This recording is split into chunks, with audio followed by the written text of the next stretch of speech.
F-15가 추락했습니다. 이란 하늘에서 미군 조종사가 사라졌습니다. 백악관은 발칵 뒤집혔고 펜타곤은 72시간 동안 모든 자산을 쏟아부었습니다. 세계 최강 미군이 총동원됐는데도 아무것도 찾지 못했습니다. 그런데 그 순간 아무도 기대하지 않았던 곳에서 교신이 잡혔죠. 미국이 아니었습니다. 영국도 아니었죠. 바로 대한민국이었습니다. 미군이 72시간 동안 눈이 멀어있던 그 좌표를 한국군은 4시간 만에 찾아냈습니다. 그게 어떻게 가능했는지, 왜 한국이 그 일을 해냈는지 지금부터 전부 말씀드리겠습니다. 끝까지 들어주십시오. 이 이야기는 여러분이 알고 있는 세계와 조금 다른 세계에 대한 이야기입니다. 저는 아서 벤스입니다. 미국 국방부 정보차 관보를 지냈고 그전에는 CIA 중동 담당 국장으로 28년을 보냈습니다. 이 바닥에서 살아남으려면 세상을 냉정하게 봐야 한다고 배웠죠. 감정은 사치입니다. 데이터만이 진실입니다. 그게 제 신조였습니다. 그 신조 덕분에 출세도 했고 그 신조 때문에 제 인생 최대의 실수도 저질렀습니다. 솔직하게 말씀드리겠습니다. 저는 대한민국을 단 한 번도 진지하게 생각해 본 적이 없었습니다. 단 한 번도요. 펜타곤 회의실에서 한국이 언급될 때마다 분위기가 어떤지 아십니까? 아무도 진지하게 받아들이지 않습니다. 누군가 한국 얘기를 꺼내면 고개를 끄덕이는 사람은 있어도 진심으로 그 군사력을 논하는 사람은 없었죠. 한국 전쟁 이후 70년 넘게 미군이 주둔하고 있다는 사실 자체가 우리에게는 증거였습니다. 한국은 아직 혼자 설 수 없는 나라라는 증거요. 그게 제가 30년 가까이 품고 살아온 확신이었습니다. 나토 회의에서 각국 군사력을 평가하는 저녁 자리를 기억합니다. 영국, 프랑스, 독일, 일본까지 이름이 올랐지만 한국은 화제에조차 오르지 않았죠. 누군가 한국을 꺼내면 자리가 어색해졌고 대부분은 슬쩍 웃으며 화제를 돌렸습니다. 저도 그 자리에서 아무 말 없이 와인 잔만 기울이며 속으로 같은 생각을 하고 있었습니다. 그런데 말입니다. 2026년 초 중동의 긴장이 임계점을 넘어서고 있었습니다. 이란은 호르무즈 해협에서 연이어 도발을 감행했고 미국 군함에 대한 위협 수위를 급격히 높이고 있었죠. 걸프만 일대 석유 수송로가 사실상 마비 직전이었고 국제 유가는 하루가 다르게 치솟았습니다. 워싱턴은 외교적 해법만으로는 더 이상 통제가 안 된다는 판단을 내렸습니다. 트럼프 대통령이 군사적 대응을 공식 승인했습니다. 미 중부사령부가 즉각 작전 계획을 가동했고 페르시아만에 배치된 항공모함 전단에서 전투기들이 연이어 출격했습니다. F-15 편대가 선봉에 섰고 지상 공격 전문인 A-10 공격기들이 뒤를 이었습니다. 이란 남서부의 방공 거점들을 직접 타격하라는 명령이 하달되었죠. 이건 경고가 아니었습니다. 본격적인 전투 작전이었습니다. 전 세계의 눈이 페르시아만으로 쏠렸습니다. 출격 직후 상황은 예상보다 훨씬 험악하게 돌아갔죠. 이란의 방공망은 미국 정보 당국의 분석보다 훨씬 촘촘했고 러시아제 최신 방공 시스템이 이미 배치되어 있었습니다. 미군 조종사들은 사방에서 날아드는 대공 미사일을 피하며 임무를 수행해야 했습니다. 교전 밀도는 시간이 지날수록 올라갔고 통신 채널에는 긴박한 보고가 쉴 새 없이 터졌습니다. 중동 전역을 30년간 분석해온 저조차 이 정도 교전 밀도는 처음이었습니다. 그리고 최악의 순간이 왔습니다. 이란 남서부 자그로스 산맥 상공에서 F-15 한 대가 지대공 미사일에 피격됐습니다. 조종사는 긴급 탈출에 성공했지만 기체는 산악지대 깊숙이 추락했습니다. 불과 몇 분 뒤에는 저고도에서 작전 중이던 A-10 한 대마저 대공포를 맞았습니다. 하루 만에 미군 전투기 2대가 격추되는 초유의 사태가 벌어진 겁니다. A-10 조종사는 비교적 빠르게 위치가 확인되어 구조 헬기가 수습했습니다. 하지만 F-15 조종사의 상황은 달랐습니다. 비상 탈출 이후 그의 위치 신호가 잡히지 않았습니다. 자그로스 산맥의 험준한 지형이 전파를 막고 있었고 이란군 전자전 장비가 주파수를 통째로 먹어버리고 있었습니다. 그는 적진 한가운데 완벽하게 고립된 채 사라져버렸죠. 이란은 이 소식을 놓치지 않았습니다.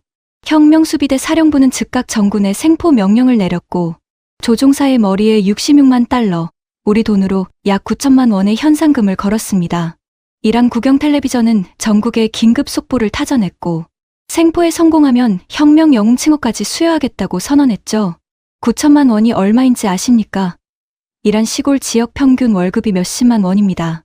상상할 수 없는 거액이죠. 산악 마을 주민들까지 총과 곡괭이를 들고 수색에 나섰고 혁명수비대 민병대가 마을마다 검문소를 설치했습니다. 드론이 산 능선을 따라 저공 비행하며 열화상 카메라로 수색을 벌였고 군견 부대까지 투입됐습니다. 사실상 이란 남서부 전체가 하나의 거대한 사냥터로 변한 겁니다. 단 한 명의 미군 조종사를 잡기 위해 한 나라 전체가 움직이기 시작했습니다. 워싱턴에는 긴급 상황실이 가동됐습니다. 대통령의 명령은 단 하나였습니다. 무슨 수를 써서라도 조종사를 살려서 데려오라는 것이었죠. 국방부 전체가 비상체제에 돌입했고 전 세계에 배치된 미군 특수작전 자산들이 페르시아만으로 집결하기 시작했습니다.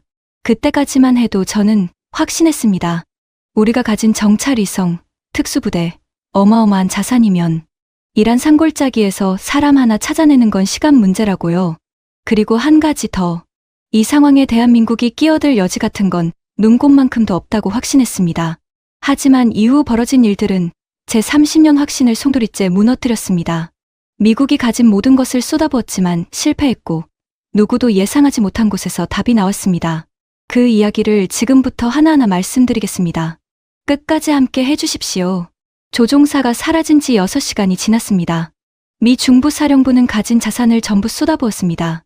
정찰위성 3기가 자그로스 산맥 해당 구역을 집중 촬영했지만 산능선과 깊은 계곡이 만들어내는 그림자 속에서 사람 하나를 찾아내는 건 불가능에 가까웠습니다. 조종사가 휴대한 비상 위치 발신기 신호도 잡히지 않았습니다. 이란군 전자전 부대가 해당 주파수 대역을 통째로 먹어버리고 있었으니까요. 상황실 분위기가 얼마나 험악했는지 아십니까? 그 자리에 있던 저도 처음엔 별로 걱정하지 않았습니다. 솔직히 말씀드리면 이 정도 위기는 우리가 수없이 넘겨온 것들이었으니까요. 최근 후티 반군한테 MQ-9 리퍼 무인기들이 줄줄이 격추당하고 중동 방어의 핵심인 패트리어트 요격 미사일 재고마저 바닥을 드러내고 있는 건 사실이었습니다. 하지만 특수부대가 있었습니다. 세계 최고의 구출 전문 부대 패럴레스큐 팀이 있었죠. 이들이 실패한 적은 미 공군 역사상 거의 없었습니다. 블랙호크 헬기 세대가 페르시아만 항공모함에서 이륙했고 야간 침투 작전이 개시됐습니다. 누구도 이번 작전 결과를 의심하지 않았습니다. 그러나 첫 번째 시도는 처참하게 무너졌습니다. 헬기 편대가 이란 영공에 진입한 지 불과 12분 만에 이란 혁명수비대의 대공포 세례가 쏟아졌습니다. 선두 헬기 꼬리 로터 인근에 파편이 박혔고 유압 개통 경고등이 켜졌습니다. 지휘관은 즉각 후퇴를 명령했습니다. 조종사를 구하러 갔던 헬기가 오히려 격추당할 위기에 처한 겁니다. 백악관 상황실의 분위기가 얼어붙었습니다. 두 번째 작전이 개시됐습니다. 이번엔 루트를 완전히 바꿨습니다. 이란 남동쪽 해안선을 따라 저고도로 침투하는 우회 경로였죠. 전자전기가 앞서 날아가며 레이더를 교란했고 헬기 편대는 산 능선 아래로 바짝 붙어 비행했습니다. 하지만 이란군은 이미 기다리고 있었습니다. 산 곳곳에 매복한 대공 진지에서 일제히 사격이 쏟아졌고 편대는 또다시 후퇴해야 했죠. 이란의 방공망은 단순히 군사 장비만이 아니었습니다. 산악 마을 곳곳에 배치된 민간 감시원들이 하늘을 감시하고 있었고 헬기 소리가 들리는 즉시 혁명수비대에 무전을 넣는 체계가 돌아가고 있었습니다. 수천 개의 눈과 귀가 산맥 전체에 깔려있는 셈이었습니다. 미군의 최첨단 스텔스 기술이 구식 인간 감시망 앞에서 힘을 쓰지 못했습니다. 실종 48시간이 지났습니다. 이란 국영방송은 수색 작전 진행 상황을 실시간으로 중계하기 시작했습니다. 위성사진으로 확인된 이란 측 수색 인원만 최소 3,000명이 넘었습니다. 세 번째 구출 시도가 준비됐습니다. 이번엔 방식을 완전히 바꿔 소규모 특수부대를 고고도에서 낙하산으로 강화시키는 계획이었습니다. 그러나 작전 실행 직전에 중단됐습니다. 강화 예정 지점 인근에서 이란 혁명수비대 기갑부대 이동이 포착됐기 때문입니다. 투입된 특수부대원들마저 고립될 위험이 너무 컸습니다. 72시간이 지났습니다. 사막과 산악 지형에서 식수 없이 버틸 수 있는 시간이 딱 72시간이라고 알려져 있습니다. 시간은 조종사의 편이 아니었습니다. 갈수록 이란의 편이 되어가고 있었죠. 국방부 내부에는 공개적으로 말하지 못하는 불안감이 번지고 있었습니다. 펜타곤 고위 장성들 사이에 좌절감이 퍼지기 시작했습니다. 저는 그때 연구소 모니터 앞에서 두 주먹을 불끈 쥐고 있었습니다. 비공식 채널로 전해지는 소식은 하나같이 암울했습니다. 작전 가능한 침투 루트가 전부 차단됐다는 것, 이란의 전자전 능력이 예상보다 훨씬 강력하다는 것, 조종사 생존 가능 시간이 얼마 남지 않았다는 것. 할 수 있는 일이 아무것도 없었습니다. 무력감이 온몸을 짓눌렀습니다. 그 시점에서 미국 방부가 검토한 선택지는 세 가지뿐이었습니다. 대규모 공습으로 이란 방공망을 완전히 제거한 뒤 진입하는 것, 외교 채널로 이란과 비밀 협상을 시도하는 것, 그리고 조종사를 포기하는 것. 첫 번째는 전면전을 의미했고, 두 번째는 이란이 응할 가능성이 전무했으며, 세 번째는 미국이라는 나라가 절대 받아들일 수 없는 선택이었습니다. 어떤 문도 열리지 않는 완벽한 막다른 골목이었습니다. 바로 그때였습니다. 전혀 예상하지 못한 곳에서 연락이 왔다는 소식이 전해졌습니다. 국방부 내부에서조차 깜짝 놀란 연락이었습니다. 태평양 건너 아시아의 한 동맹국이 은밀한 채널을 통해 미국에 접촉해온 겁니다. 대한민국이었습니다. 한국 합참이 미국 방부에 전달한 메시지는 단 한 줄이었습니다. 실종 조종사의 위치 파악과 구출 작전에 도움을 줄 수 있다는 내용이었죠. 한국 합참의장이 직접 서명한 공식 제안이었습니다. 저는 그 소식을 처음 들었을 때 솔직히 코웃음이 나왔습니다. 한국이 도대체 뭘 할 수 있단 말입니까? 미국의 모든 자산이 실패한 작전에 한국이 끼어들어서 무엇이 달라진단 말입니까? 한국군이 보유한 정보 자산이라고 해봐야 한반도 주변에 한정된 것 아니겠습니까? 이란 남서부 산악지대의 정보를 한국이 가지고 있을 리가 없다고 확신했습니다. 펜타곤 회의실에서 이 제안이 보고됐을 때의 반응이 어땠는지 아십니까? 합참의장은 보고를 듣고 잠시 멈칫했고 주변 장성들은 서로 눈짓을 교환했습니다. 회의실에는 불편한 침묵이 흘렀죠. 누군가 한국이 중동에서 무슨 정보를 가질 수 있겠냐고 중얼거렸고 또 다른 장성은 지금은 장난할 때가 아니라고 짧게 내뱉었습니다. 한국의 제안은 사실상 무시됐습니다. 그런데 한국 측은 물러서지 않았습니다. 두 번째 메시지가 왔고 이번엔 단순한 제안이 아니었습니다. 구체적인 정보 패키지가 첨부되어 있었습니다. 한국군이 자체적으로 수집한 이란 남서부 지역 정보 분석 자료였습니다. 미국 방부 정보 분석관들은 형식적으로 이 자료를 검토하기 시작했습니다. 그리고 그 순간부터 회의실의 공기가 완전히 달라졌습니다. 한국 측이 보내온 자료에는 미군이 파악하지 못한 이란 혁명수비대 배치 현황이 담겨 있었습니다. 단순한 위치 정보가 아니었습니다. 부대 규모, 장비 종류, 통신 주파수, 교대 시간까지 포함된 정밀 분석이었죠. 미 국방부 정보 수석 분석관이 이 자료를 보고 자리에서 벌떡 일어났다고 합니다. 이 정보가 어디서 나온 것이냐고 되물었고 한국 측이라는 대답을 듣고 한참 동안 말을 잇지 못했다는 겁니다. 어떻게 이런 일이 가능했을까요? 한국군은 지난 수년간 아무도 모르게 독자적인 정보 수집 체계를 구축해왔습니다. 한반도 방위를 위해 개발한 425 사업 SAR 위성이 그 핵심이었죠. 이 위성은 주야간, 악천후, 구름과 폭우를 뚫고 지형을 촬영합니다. 고도 500km 상공에서 30cm 단위 물체를 식별해냅니다. 미군 정찰위성이 이란의 전자전에 눈이 멀어 있던 그 순간 한국의 SAR 위성은 조용히 먹구름 너머 자그로스 산맥을 스캔하고 있었습니다. 그뿐이 아니었습니다. 신용백두 정찰기가 이란 혁명수비대의 통신을 실시간으로 해독하고 있었습니다. 북한의 암호 체계를 수십 년간 분석해온 경험이 이란의 통신 체계에도 그대로 적용되고 있었던 겁니다. 이란군이 주파수를 도약시켜도 신용백두는 그 도약 패턴 자체를 읽어냈습니다. 이란 수색대의 이동 명령, 포위망의 허점, 심지어 교대 시간까지 한국군은 실시간으로 파악하고 있었습니다. 미군이 전자전으로 눈이 멀어 있을 때 한국군의 귀는 활짝 열려 있었던 겁니다. 저는 이 사실을 전해 듣는 순간 등줄기가 서늘해지는 느낌을 받았습니다. 30년간 한국군을 과소평가해왔던 제 자신이 처음으로 한심하게 느껴지기 시작한 것도 바로 그 순간이었습니다.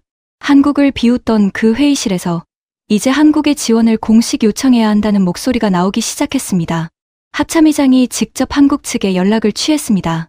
불과 몇 시간 전만 해도 무시했던 바로 그 제안을 이번엔 미국이 먼저 공식적으로 요청하는 형국이 된 겁니다. 그리고 그때 처음으로 그 이름을 들었습니다. 대한민국 합동참모본부 사이버전자전 사령관 중장 강철진. 그 자리에서 저는 그가 누구인지 몰랐습니다. 하지만 나중에 알게 됐습니다. 이 작전의 진짜 설계자가 바로 그였다는 것을요. 그리고 그가 처음 제 앞에 나타났을 때 저는 또 한 번 틀렸습니다. 크게요. 강철진이 처음 화상회의에 접속했을 때 저는 솔직히 실망했습니다. 예상했던 인물이 아니었습니다. 고함을 치거나 흥분하거나 자신들의 능력을 과시하려 드는 사람이 아니었습니다. 화면 너머 그는 그냥 조용했습니다. 54세, 짧게 자른 머리, 표정 하나 없는 얼굴. 목소리도 낮고 차분했습니다. 회의실에 들어서면서도 인사 한마디 없이 노트북 화면을 켜고 앉더군요. 저는 속으로 생각했습니다. 이 사람이 진짜 해결사라고? 그런데 그가 첫 마디를 내뱉는 순간 회의실 분위기가 바뀌었습니다. 조종사는 살아 있습니다. 좌표 드릴까요? 펜타곤 회의실에 있던 모든 사람이 굳어버렸습니다. 합참의장이 앞으로 몸을 기울이며 물었습니다. 지금 뭐라고 했습니까? 강철진은 표정 하나 바꾸지 않고 화면에 좌표 하나를 띄웠습니다. 자그로스 산맥 내 특정 계곡 반경 500m 이내 72시간 동안 미군 정찰위성 3기가 찾지 못한 답이 화면에 떠 있었습니다. 합참의장 옆에 있던 리처드 콜먼 상원 군사위원장이 코웃음을 쳤습니다. 이 인간은 처음부터 끝까지 제가 가장 불편하게 느꼈던 사람이었는데 그날도 어김없이 입을 열었습니다. 중장님, 우리 위성이 72시간 동안 못 찾은 걸 한국이 찾았다고요? 근거가 뭡니까? 추측 아닙니까? 강철진이 그를 한 번 봤습니다. 딱 한 번. 그리고 말했습니다. 추측이면 이 자리에 안 나왔습니다. 그러면서 다음 화면을 넘겼습니다. 425 사업 SAR 위성 촬영 데이터였습니다. 미군 위성이 이란의 전자전에 막혀 까맣게 타버린 화면 옆에 한국 위성이 촬영한 열화상 이미지가 나란히 떴습니다. 구름을 뚫고 야간을 뚫고 산능선 아래 바위 틈 사이에서 잡힌 미약한 열원 하나 30cm 단위로 지형을 스캔해서 잡아낸 신호였습니다. 제가 들고 있던 펜을 내려놓는 소리가 스스로 들렸습니다. 화면이 또 넘어갔습니다. 이번엔 이란 혁명 수비대 통신 감청 기록이었습니다. 신형백두 정찰기가 실시간으로 잡아낸 자료였죠. 이란군이 주파수를 도약시킬 때마다 백두는 그 도약 패턴 자체를 읽어냈습니다. 수색대 이동 명령, 포위망 배치 현황, 교대 시간, 심지어 어느 계곡에 수색 공백이 생기는지까지 전부 담겨 있었습니다. 북한의 암호 체계를 수십 년간 분석해온 경험이 이란 통신망에 그대로 적용되고 있었던 겁니다. 미군 정보 수석 분석관이 자리에서 벌떡 일어났습니다. 그는 말 그대로 한참 동안 말을 잇지 못했습니다. 옆에서 보기에 민망할 정도였습니다. 겨우 입을 열어서 한 말이 이겁니다. 이게 정말 한국 겁니까? 강철진이 고개를 끄덕였습니다. 그게 전부였습니다. 자랑도 없고 설명도 없었습니다. 데이터가 이미 전부 말하고 있었으니까요. 콜먼이 또 끼어들었습니다. 좋습니다.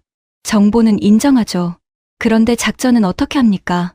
3번이나 막힌 방공망을 어떻게 뚫는다는 겁니까? 강철진이 이번엔 조금 오래 글을 봤습니다. 그리고 천천히 말했습니다. 그것도 저희가 합니다. 다음 화면에 뜬 건 3단계 작전 계획이었습니다.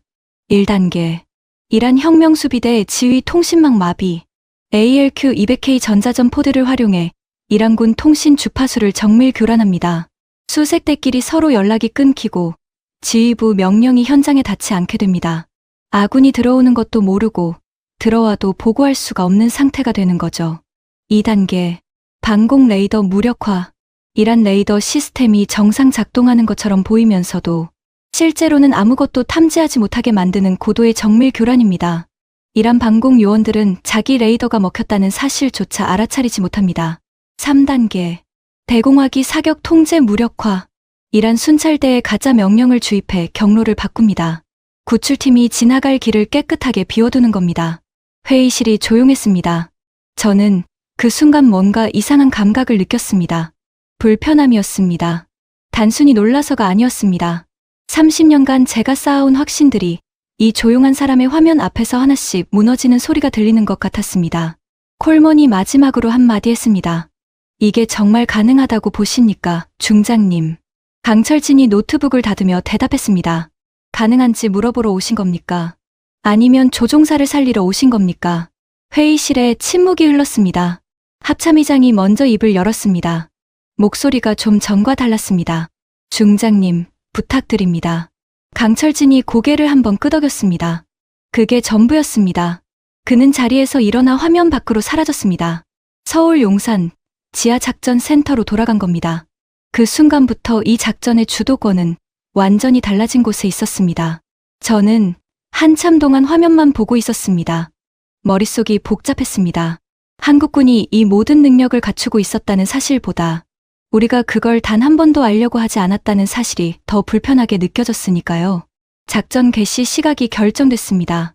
현지 시간 새벽 2시, 자그로스 산맥의 달빛이 가장 약해지는 시간이었고, 강철진의 분석에 따르면 이란 혁명수비대 교대 시간과 정확히 겹치는 시점이었습니다. 교대 시간에는 감시 공백이 생기고 통신량이 일시적으로 줄어드는 패턴을 한국군이 포착해낸 겁니다. 15분이었습니다.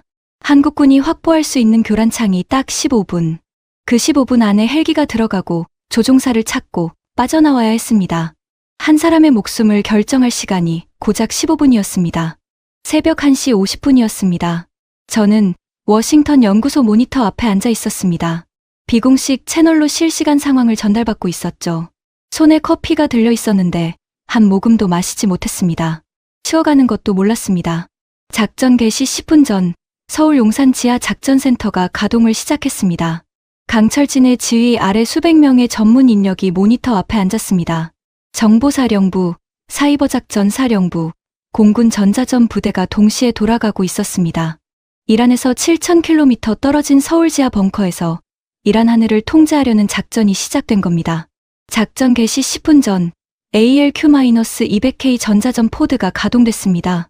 이건 단순한 전파 방해가 아니었습니다. 이란 레이더의 작동 방식을 이미 완벽히 분석해 둔 상태에서 레이더가 정상 작동하는 것처럼 보이면서도 실제로는 아무것도 탐지하지 못하게 만드는 정밀 교란이었습니다. 이란 방공 요원들은 자기 화면이 멀쩡하게 돌아가고 있다고 믿으면서 사실은 아무것도 보지 못하는 상태가 되는 거죠. 눈을 뜨고 있는데 아무것도 보이지 않는 겁니다. 동시에 한국군은 이란 혁명수비대 지상 통신망에 손을 뻗었습니다. 수색 대 간 무전교신의 미세한 지연과 왜곡을 주입하기 시작했습니다. 수색 대원들은 서로의 보고를 정확히 알아듣지 못했고 지휘부 명령이 현장에 제대로 닿지 않았습니다. 촘촘하게 짜여있던 포위망에 균열이 생기기 시작했습니다. 한국군이 이란의 눈과 귀를 동시에 틀어막은 겁니다. 새벽 2시 정각, 블랙호크 2대가 페르시아만 항공모함에서 이륙했습니다. 특수부대원 16명. 이들이 탄 헬기가 향한 루트는 이전 3번의 작전과 완전히 달랐습니다. 이란군이 전혀 예상하지 못한 방향이었습니다. 한국군이 SAR 위성 데이터와 감청 자료를 분석해서 설계한 루트였죠. 레이더 사각지대를 연결해 만든 보이지 않는 회랑이었습니다. 한국군의 실시간 교란 없이는 존재조차 할 수 없는 길이었습니다. 헬기는 산능선 사이를 실처럼 빠져나가며 목표 지점을 향해 전진했습니다. 서울 작전센터에서는 이란군의 모든 통신을 실시간으로 감청하며 상황을 전달하고 있었습니다. 이란 수색대가 헬기 소리를 감지하고 보고를 올리려는 순간 한국군이 그 통신을 교란해서 보고가 지휘부에 닿지 못하게 차단했습니다. 보이지 않는 곳에서 한국군이 버티는 전자전이 16명의 목숨을 지키고 있었습니다. 목표 지점까지 2km. 바로 그때였습니다.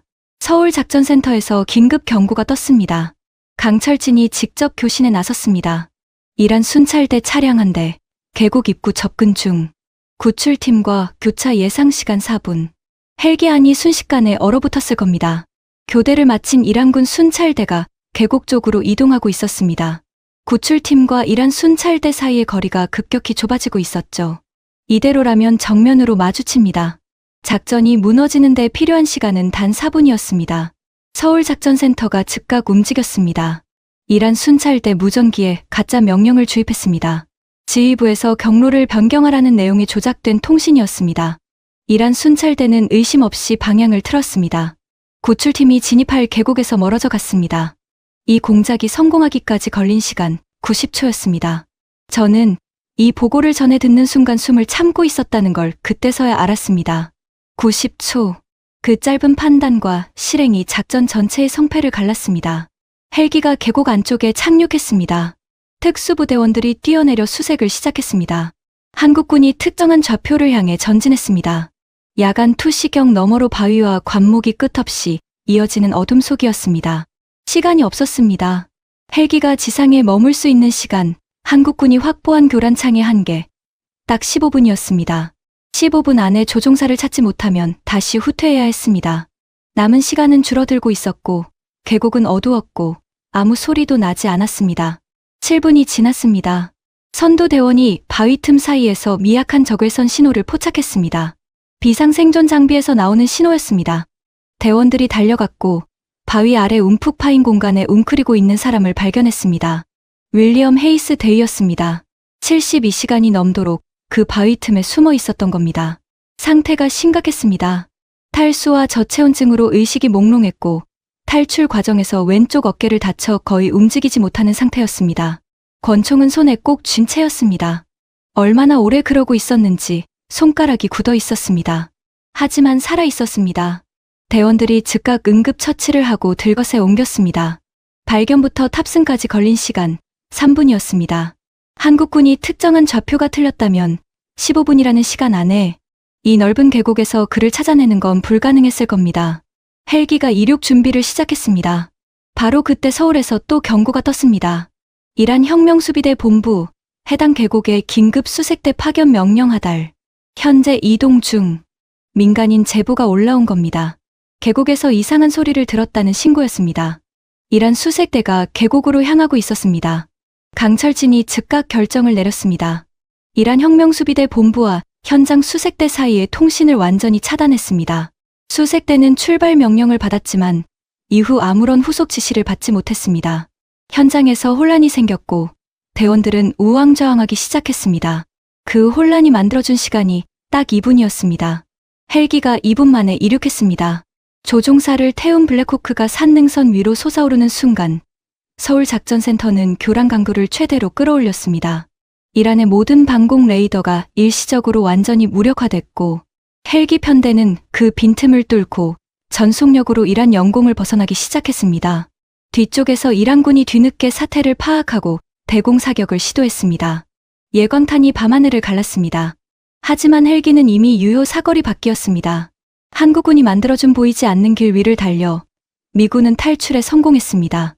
페르시아만 상공에 도달한 순간 구출팀 지휘관이 무전으로 두 글자를 외쳤습니다. 잭팟, 조종사 회수에 성공했다는 암호명이었습니다.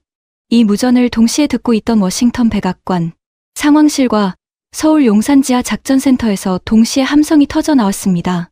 저는 모니터 앞에 앉아 한참 동안 움직이지 못했습니다. 72시간의 악몽이 끝나는 순간이었습니다. 트럼프 대통령은 작전 성공 소식을 받자마자 브리핑룸으로 향했습니다. 새벽이었지만 참모진 전원이 대기하고 있었고 주요 방송사에는 긴급 생중계 요청이 나갔습니다. 대통령은 카메라 앞에 서서 짧고 강렬한 성명을 발표했습니다. 실종됐던 미군 조종사를 무사히 구조했으며 역사상 가장 대담한 구출 작전을 성공적으로 완수했다는 내용이었습니다. 전 세계가 열광했습니다. 언론은 즉각 이 작전을 역사적 쾌거로 보도했습니다. 미군 특수부대의 용맹함을 찬양하는 기사가 쏟아졌고 트럼프 대통령의 결단력을 칭송하는 논평이 이어졌습니다. 이란 영토 깊숙이 침투하여 적의 코앞에서 자국 조종사를 빼내온 미군의 능력에 세계가 감탄했습니다. 겉으로 보기엔 완벽한 미국의 단독 작전이었습니다. 저는 그 생중계를 모니터로 보면서 아무 말도 하지 못했습니다. 카메라가 비추지 않는 곳에서, 언론이 보도하지 않는 곳에서 이 작전의 진짜 설계자가 따로 있었다는 사실을 저는 알고 있었으니까요. 작전 직후 펜타곤에서 열린 비공개 브리핑에서 놀라운 장면이 벌어졌습니다. 합참의장이 직접 한국군의 기여를 언급하며 고개를 숙였습니다. 그는 명확하게 말했습니다. 한국 측의 정보력과 전자전 능력이 없었다면 이 작전은 시작조차 할 수 없었을 것입니다. 며칠 전만 해도 한국의 제안을 무시했던 바로 그 사람이었습니다. 회의실에 있던 장성들 중 누구도 반론을 제기하지 않았습니다. 경멸이 아닌 경외의 침묵이었습니다. 그런데 바로 그 자리에서 리처드 콜먼이 입을 열었습니다. 저는 이 순간을 아직도 잊지 못합니다. 아니, 앞으로도 잊지 못할 겁니다. 콜먼은 작전 성공에 감사하기는커녕 서류 봉투를 꺼내 테이블에 밀었습니다. 그러면서 말했습니다. 한국이 이번 작전에서 사용한 425 위성 데이터와 전자전 기술 전부 미국에 넘기시오. 우리가 70년 전에 피 흘려 나라를 구해줬는데 이 정도는 당연한 거 아니오? 회의실이 굳었습니다. 저도 굳었습니다. 저 사람이 지금 무슨 말을 하고 있는지 제 귀를 의심했습니다. 작전이 끝난 지 몇 시간도 안 됐는데 고맙다는 말 한마디 없이 기술을 내놓으라고요. 강철진은 화상화면 너머에서 그 말을 듣고 있었습니다. 잠시 침묵이 흘렀습니다. 강철진이 천천히 서류를 덮었습니다. 그리고 콜먼을 정면으로 봤습니다. 감정은 없었습니다. 목소리는 낮고 또렷했습니다. 착각하지 마십시오. 콜먼 의원님. 우리는 미국의 속국이 아니라 대등한 동맹입니다. 70년 전 미국이 한국을 위해 싸운 것처럼 한국도 그동안 미국을 위해 베트남에서, 이라크에서, 아프가니스탄에서 피를 흘렸습니다. 방위비도 냈고 무기도 사줬습니다. 그 은혜는 이미 충분히 갚았습니다. 콜먼의 얼굴이 굳어졌습니다. 강철진이 멈추지 않았습니다. 데이터를 원하신다면 정당한 가격을 지불하고 수입해 가십시오. 그리고 한 가지만 더 말씀드리겠습니다. 강철진이 잠깐 숨을 고르더군요. 그 짧은 침묵이 회의실 전체를 눌렀습니다. 우리가 이번 작전에 우리 위성을 돌리고 우리 정찰기를 띄우고 수백 명의 인력을 72시간 동안 투입한 건 기술을 자랑하거나 대가를 받으려고 한 게 아닙니다. 조종사 한 명을 살리기 위해서였습니다. 그 이유가 무엇인지는 나중에 그 조종사에게 직접 물어보십시오. 콜먼은 입을 다물었습니다. 얼굴이 하얗게 질려 있었습니다. 봉투를 집어들더니 아무 말 없이 자리에서 일어났습니다. 그것으로 끝이었습니다.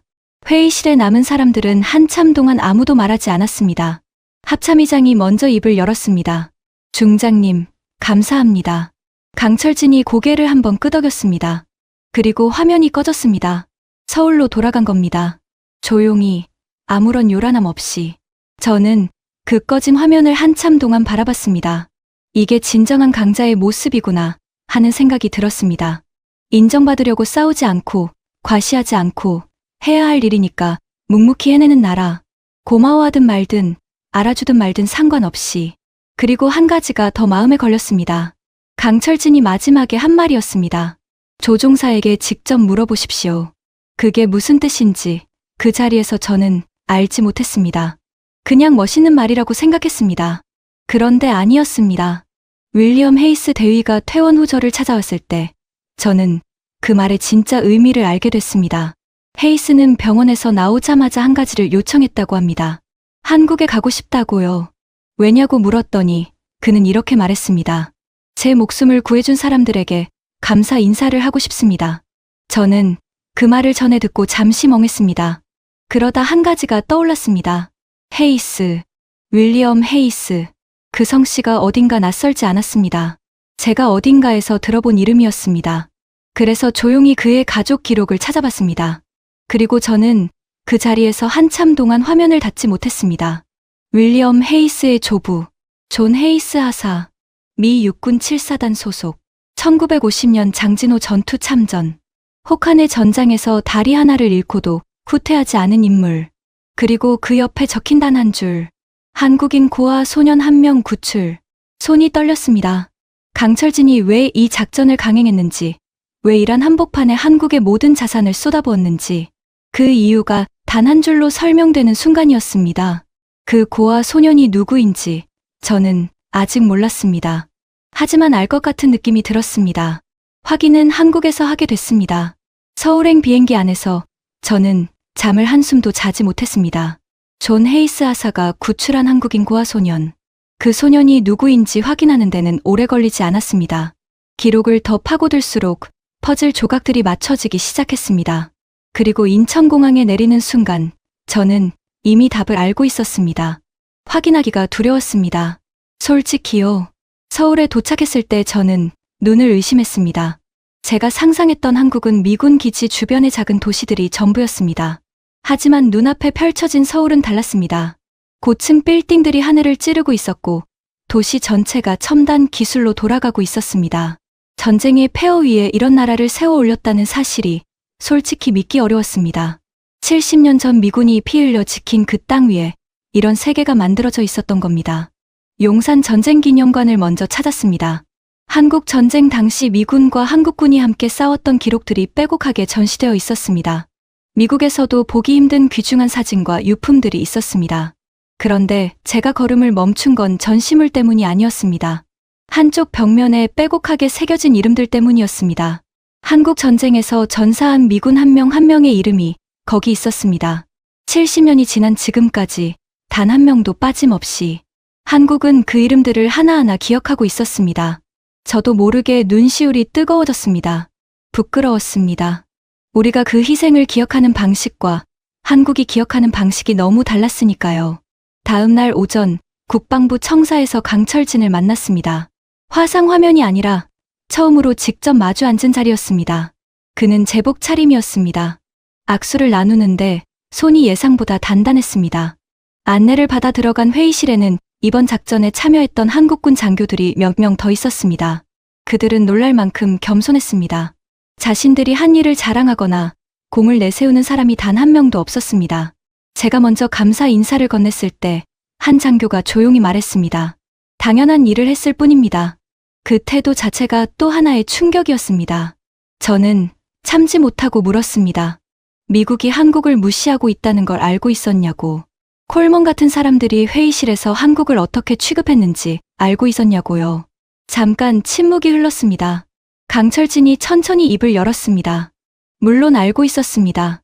그리고 덧붙였습니다. 무시당한다고 해서 해야 할 일을 멈추지는 않습니다. 그 한마디가 제 가슴을 관통했습니다. 목이 막혔습니다. 저는 30년간 세계를 데이터로만 봐왔던 사람입니다. 감정에 흔들리지 않는 것이 제 자랑이었습니다. 그런데 그 짧은 한마디 앞에서 저는 할 말을 잃었습니다. 인정받으려고 싸우는 게 아니라 옳은 일이니까 묵묵히 해내는 나라. 그게 한국이라는 나라의 본질이었습니다. 자리가 어느 정도 풀렸을 때 저는 준비해온 서류를 꺼냈습니다. 존 헤이스 하사의 기록이었습니다. 1950년 장진호 전투, 한국인 고아 소년 구출. 그 기록을 테이블에 내려놓으면서 강철진을 봤습니다. 그는 서류를 내려다봤습니다. 한참을요. 그리고 천천히 고개를 들었습니다. 처음으로 그의 표정에 변화가 생겼습니다. 딱딱하게 굳어있던 얼굴이 아주 조금 무너지는 것 같았습니다. 강철진이 조용히 말했습니다. 어떻게 아셨습니까? 저는 대답하지 않았습니다. 그냥 기다렸습니다. 강철진이 창밖을 한번 봤습니다. 그리고 다시 저를 봤습니다. 장진호에서 존 헤이스 하사가 구한 고아 소년이 있었습니다. 혹한 속에 혼자 남겨진 아이였습니다. 헤이스 하사는 다리에 총상을 입은 상태에서도 그 아이를 업고 후퇴했습니다. 끝내 다리를 잃었지만 아이는 살았습니다. 강철진이 잠깐 멈췄습니다. 그 아이가 제 아버지입니다. 회의실이 완전히 조용해졌습니다. 저는 알고 있었습니다. 짐작하고 있었습니다. 그런데 막상 그 말을 직접 듣는 순간 가슴 어딘가가 무너지는 느낌이 들었습니다. 눈물이 나오려는 걸 참았습니다. 58년 군 생활과 정보 업무로 다진 제가 그 회의실에서 눈물을 참아야 했습니다. 강철진이 계속했습니다. 아버지는 평생 그 이야기를 하셨습니다. 총상을 입고도 자신을 업고 걸었던 미군 병사. 이름도 계급도 몰랐습니다. 그냥 미국 군인이었습니다. 아버지는 돌아가시기 전에 저한테 말씀하셨습니다. 언젠가 기회가 되면 그 빚을 갚으라고요. 저는 말을 할 수가 없었습니다. 강철진이 마지막으로 말했습니다. 윌리엄 헤이스 대위가 자그로스 산맥에 떨어졌다는 보고를 받았을 때 저는 바로 알았습니다. 이게 그 기회라는 걸요. 그것이었습니다. 수백 명의 인력을 72시간 동안 투입하고 위성 궤도를 조정하고 전자전 자산을 총동원한 이유. 기술 자랑이 아니었습니다. 외교적 계산도 아니었습니다. 한 노인의 유언이었습니다. 장진호의 혹한 속에서 한국인 고아 소년을 업고 걸었던 미군 병사의 손자를 그 소년의 아들이 이란 산맥에서 꺼내온 겁니다. 70년이 걸린 보은이었습니다. 저는 그 자리에서 오랫동안 아무 말도 하지 못했습니다. 강철진도 말이 없었습니다. 회의실에 있던 다른 장교들도 마찬가지였습니다. 그냥 조용했습니다. 창밖으로 서울 하늘이 보였습니다. 저는 그 하늘을 보면서 생각했습니다. 30년간 이 나라를 몰랐던 게 아니었습니다. 보려고 하지 않았던 겁니다. 그리고 그 대가를 저는 이 회의실에서 고스란히 치르고 있었습니다. 강철진의 사무실을 나온 뒤 저는 한동안 복도에 서 있었습니다. 다리가 잘 움직이지 않았습니다. 나이 탓이 아니었습니다. 58년 동안 쌓아온 무언가가 한꺼번에 무너지면 몸도 같이 흔들리는 모양이더군요. 수행원이 일정을 확인했습니다. 다음 방문지가 창원 공장이라고 했습니다. 저는 고개를 저었습니다. 일정을 바꿔달라고 했습니다. 먼저 가고 싶은 곳이 생겼으니까요. 용산 전쟁기념관이었습니다. 어제 혼자 들렀던 그곳에 이번엔 누군가와 함께 가야 했습니다. 윌리엄 헤이스 대위가 서울에 와 있었습니다. 퇴원 후 바로 한국행을 요청했다는 그 조종사가 저보다 하루 먼저 도착해 있었습니다. 저는 그를 기념관 입구에서 만났습니다. 처음 보는 얼굴이었는데 왜인지 낯설지 않았습니다. 30대 초반, 키가 크고 어깨가 넓었습니다. 왼팔을 아직 붕대로 감고 있었습니다. 자그로스 산맥에서 다친 어깨였죠. 악수를 나눴습니다. 그는 아무 말도 하지 않았습니다. 그냥 고개를 한번 끄덕였습니다. 우리는 함께 기념관 안으로 들어갔습니다. 헤이스는 전시물 앞에서 천천히 걸음을 옮겼습니다. 장진호 전투 섹션 앞에서 멈춰 섰습니다. 영하 40도의 혹한 속에서 포위된 미군과 한국군이 함께 싸웠던 기록들, 동상으로 손발을 잃고 굶주리면서도 후퇴하지 않았던 사람들의 이야기들. 헤이스가 한 사진 앞에서 오래 서 있었습니다. 설원 위에 쓰러진 병사를 동료가 업고 걷는 사진이었습니다. 누가 찍었는지도 모를 흑백 사진이었습니다. 그가 그 사진을 보며 뭘 생각하는지 저는 묻지 않았습니다. 물을 필요가 없었습니다. 그리고 이름벽 앞에 섰습니다. 한국 전쟁 전사 미군 한 명 한 명의 이름이 새겨진 그 벽 앞에서 헤이스가 천천히 손을 뻗었습니다. 손가락으로 이름들을 하나씩 짚어 내려갔습니다. 한참을 그러더니 한 이름 앞에서 멈췄습니다. HAYES, JOHNE, 존 헤이스 하사. 자신의 할아버지 이름이었습니다. 헤이스가 그 이름 위에 손을 얹었습니다. 그리고 고개를 숙였습니다. 어깨가 떨렸습니다. 소리는 나지 않았습니다. 그냥 조용히 어깨만 떨렸습니다. 저는 한 발 물러섰습니다. 그 순간은 제가 있을 자리가 아니었습니다. 얼마나 지났을까요? 헤이스가 고개를 들었습니다. 눈이 빨갛게 충혈되어 있었습니다. 그는 저를 보며 말했습니다. 할아버지가 이 나라에 오셨던 게 이제야 실감이 납니다. 저는 아무 말도 하지 않았습니다. 할 수가 없었습니다. 오후에 강철진과 헤이스의 만남이 주선됐습니다. 국방부 소회의실이었습니다. 작은 방이었습니다. 테이블 하나, 의자 몇 개, 통역관이 한 명 있었지만 사실 별로 필요하지 않았습니다. 헤이스가 강철진 앞에 섰습니다. 그는 한참 동안 말을 못했습니다. 입을 열었다 닫기를 몇 번 반복했습니다. 그러다 결국 한마디를 꺼냈습니다. 제 목숨을 구해주셔서 감사합니다. 강철진이 고개를 저었습니다. 제가 한 게 아닙니다. 헤이스가 눈살을 찌푸렸습니다.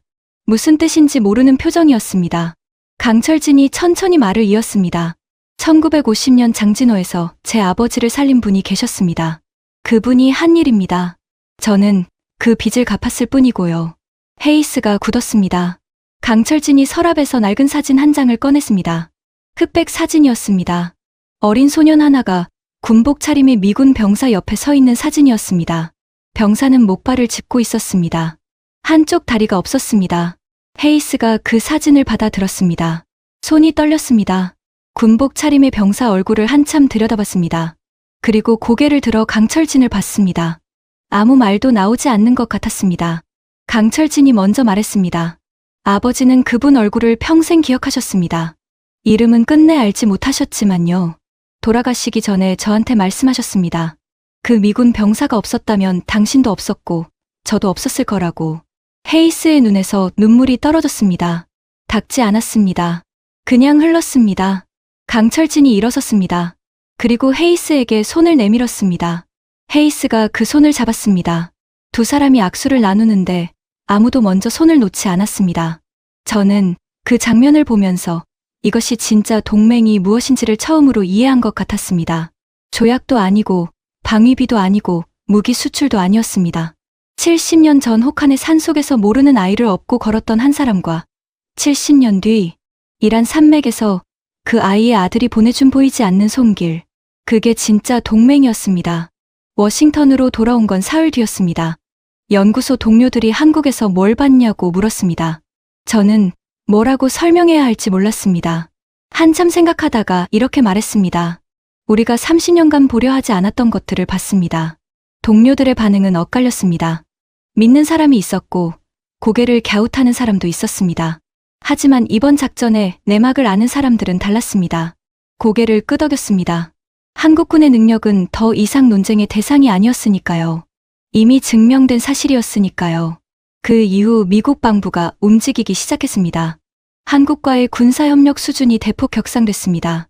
과거의 형식적이었던 정보 공유가 실질적인 수준으로 확대됐고, 한국군의 전자전 능력과 정보 분석 역량을 공동작전에 본격 활용하는 체계가 구축됐습니다. 나토에서도 변화가 생겼습니다. 유럽의 장성들이 한국과의 군사협력을 적극적으로 요청하기 시작했죠. 방산 시장도 달라졌습니다. 유럽과 중동, 동남아시아 국가들이 한국산 전투기, 자주포, 잠수함을 앞다투어 도입하기 시작했습니다. 독일이 전차 한 대 생산하는데 수년이 걸리는 동안 한국은 수십 대를 납품해버리는 속도와 품질로 시장을 흔들었습니다. 한국의 방위산업은 세계 4대 무기 수출국 반열에 올라서 있습니다. 불과 몇 년 전까지만 해도 상상하지 못했던 일이었습니다. 그리고 한 가지, 리처드 콜먼은 그 이후 군사위원장 측에서 물러났습니다. 공식적인 이유는 건강 문제였습니다. 하지만 아는 사람들은 알고 있었습니다. 회의실에서 봉투를 들고 일어났다 앉지 못하고 나가버린 그 순간부터 그의 정치 생명도 함께 끝났다는 거요. 저는 그 소식을 들었을 때 아무 감정이 없었습니다. 씁쓸하지도 않았습니다. 당연한 결과였으니까요. 세상에는 두 종류의 사람이 있더군요. 현실이 바뀌어도 생각을 바꾸지 않는 사람과 현실 앞에서 생각을 바꾸는 사람. 콜먼은 끝까지 전자였습니다. 강철진은 처음부터 후자였고요. 그리고 저는 이번 일을 통해 겨우 후자가 됐습니다. 너무 늦은 게 아닌가 싶기도 합니다. 58세에 이걸 깨달았으니까요. 하지만 어쩌겠습니까? 사람이 무너질 때가 되어야 다시 세워지는 법이니까요. 한 가지만 말씀드리겠습니다. 대한민국은 지금 이 순간도 세상이 알아주든 알아주지 않든 조용히 칼을 갈고 있습니다. 소리 없이, 과시 없이 해야 할 일이니까 묵묵히. 그게 이 나라가 70년간 걸어온 길이고 앞으로도 걸어갈 길입니다. 저는 그 길이 이제 보입니다. 여러분께 마지막으로 드릴 말씀이 있습니다. 지금까지 아서 벤스의 이야기를 들으셨습니다. 30년간 한국을 무시했던 미국 정보차 관보가 강철진의 팩트 앞에 무너지고 장진호의 기억 앞에 고개를 숙인 이야기, 윌리엄 헤이스 대위가 이름벽 앞에서 어깨를 떨던 이야기, 두 사람이 손을 맞잡던 그 작은 회의실 이야기. 저는 이 이야기를 처음 접했을 때 한참 동안 멍하게 앉아 있었습니다. 감동이라는 말로는 부족했습니다. 뭔가 더 크고 더 묵직한 것이 가슴 한가운데를 눌렀습니다. 그게 뭔지 한동안 몰랐는데 나중에 알았습니다. 자부심이었습니다. 여러분, 생각해 보십시오. 1950년 이 나라가 불타고 있을 때 바다 건너에서 달려온 건 미국이었습니다. 이름도 모르는 나라를 위해, 한 번도 가본 적 없는 땅을 위해 수만 명의 젊은이들이 목숨을 걸었습니다. 장진호의 혹한 속에서 다리를 잃어가면서도 모르는 아이를 업고 걸었습니다. 그 은혜 위에 오늘의 대한민국이 서 있습니다. 그런데 말입니다. 그 대한민국이 지금 어떤 나라가 됐는지 아십니까? 세계 6위의 군사력, 독자적인 정찰위성 체계, 미국조차 견제하는 전자전 능력, 세계 4대 무기 수출국, 미군이 72시간 동안 눈이 멀어 있을 때 4시간 만에 답을 내놓는 나라, 그 나라가 바로 대한민국입니다. 여러분이 태어나고 자라고 살아온 이 나라입니다. 저는 이 채널을 운영하면서 늘 한 가지를 생각합니다. 우리가 너무 우리 자신을 모르는 게 아닐까 하고요. 우리는 매일 뉴스에서 우리나라가 욕먹는 소리를 듣고 정치 싸움 보도를 보고 경제 걱정을 합니다. 그러다 보면 어느새 우리 자신이 초라하게 느껴지기도 하죠. 그런데 아닙니다. 이란 산맥에서 이 나라가 한 일을 보십시오. 강철진이 콜먼 앞에서 한 말을 들어보십시오. 무시당한다고 해서 해야 할 일을 멈추지는 않는다고요. 세상이 알아주든 말든 인정받든 말든 묵묵히 실력을 쌓고 묵묵히 해야 할 일을 해내는 나라. 그게 대한민국입니다. 여러분이 살아온 이 70년이 그 증거입니다. 전쟁의 잿더미 위에서 맨손으로 일어나 세계가 놀라는 나라를 만들어낸 것이 바로 여러분 세대입니다. 그 땀과 눈물이 없었다면 강철진도 없었고 425 위성도 없었고 이 이야기도 없었습니다. 그러니 여러분, 부끄러워하지 마십시오. 자랑스러워 하셔도 됩니다. 충분히, 아주 충분히. 마지막으로 한 가지만 더 말씀드리겠습니다. 윌리엄 헤이스 대위가 한국을 떠나면서 강철진에게 마지막으로 한 말이 있습니다. 통역관을 통해 전해진 말이었는데 강철진이 그 말을 듣고 처음으로 웃었다고 합니다. 그 차갑고 표정 없던 사람이 처음으로. 헤이스가 한 말은 이겁니다. 할아버지가 뭘 심었는지 이제 알겠습니다. 감사합니다. 대한민국. 저는 이 말을 처음 읽었을 때 혼자 한참을 앉아 있었습니다. 눈물이 날 것 같아서가 아니라 이 한 문장이 70년의 역사 전체를 담고 있다는 생각이 들어서요. 할아버지가 뭘 심었는지 이제 알겠다고요. 1950년 장진호에서 존 헤이스 하사가 심은 건 씨앗이었습니다. 다리를 잃어가며 모르는 아이를 업고 걷는 것으로 심은 씨앗. 그 씨앗이 70년을 자라 이란 산맥에서 손자의 목숨을 구하는 나무가 됐습니다. 대한민국은 그런 나라입니다. 은혜를 땅 위에 묻고 70년을 기다렸다가 때가 되면 꽃으로 피워내는 나라. 오늘 영상 여기까지입니다. 보시면서 어떤 생각이 드셨는지 댓글로 꼭 남겨주십시오. 대한민국 자랑스럽다 한마디라도 좋습니다. 여러분의 댓글 하나하나가 이런 이야기를 더 많이 찾고 더 많이 전할 수 있는 힘이 됩니다. 구독과 좋아요도 부탁드립니다. 이 영상이 좋으셨다면 주변 분들께도 한번 보여주십시오. 우리가 얼마나 대단한 나라에 살고 있는지 함께 느끼셨으면 좋겠습니다. 대한민국 만세입니다. 감사합니다.